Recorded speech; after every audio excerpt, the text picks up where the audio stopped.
this series, though, I mean, there's a whole bunch, Richard, thank you, that has been going on off of the court, the chatter, the ins and outs. Let's get back to basketball, joined now by Kendra Andrews and JJ Redick. So, Kendra, I'm going to start with you here. What is the Warriors' game plan for this Game 4?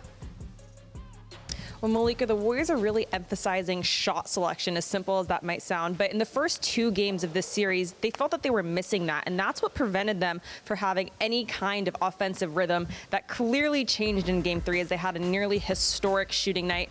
The Warriors shot 53% from 3, but they also scored 64 points in the paint. And that is what Steve Kerr said led them to finding an offensive rhythm. He said once you start hitting those easier shots, the more difficult ones become just as easy. And he gave Klay Thompson's one-legged three-pointer as an example.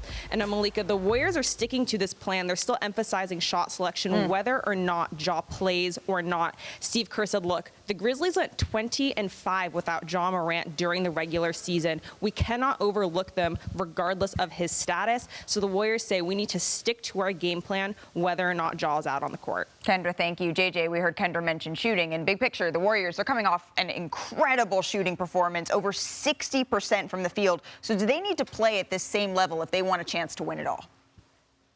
They need to play like they did in Game 3. It's unrealistic to think they're going to shoot over 60% every game. Yeah. But Game 3 to me was Warriors basketball. Player movement, ball movement. They're at their best when there's multiple passes, when the ball moves side to side. And so much of what the Warriors do is based on shooting. But what that threat allows is for them to get to the paint. They had over 60 points in the paint in Game 3. That, to me, is the best combination. When they're shooting the ball, moving the ball, and getting easy buckets. Like you said, JJ, I think it might be unrealistic to shoot quite that high of a percentage, but you can't necessarily bet against the Splash Brothers. Kendra, JJ, I really appreciate you. All right, I mentioned it. This has been a battle of both on the court and off of the court in this series. So for more, let's bring in Anscape's Mark Spears, because Mark, in a series that has been full of, let's just say, drama, how are the Warriors handling all of this? Well, they've decided not to go into the rabbit hole. Obviously, there's been a lot said over the last couple days, but Steve Kerr, especially after the NBA has decided they weren't going to do anything about it, he said, I have nothing to comment on. Draymond Green, who has no problem saying anything, says he's not going to go tit for tat.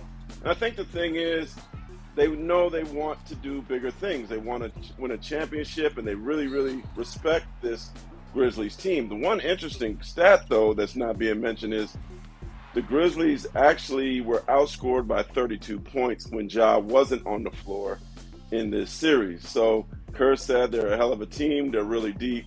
They do respect Memphis, but I want to see if these Chase Center fans respect Memphis. I'm sure they have some interesting things to say to the coach and Dylan Brooks, who actually struggled in Game 1, but will be a much-needed addition if Ja Morant is out in Game 4. I can't wait to watch this game. Mark Spears, thank you so very much. I appreciate you. Thanks for watching ESPN on YouTube. For live streaming sports and premium content, subscribe to ESPN+.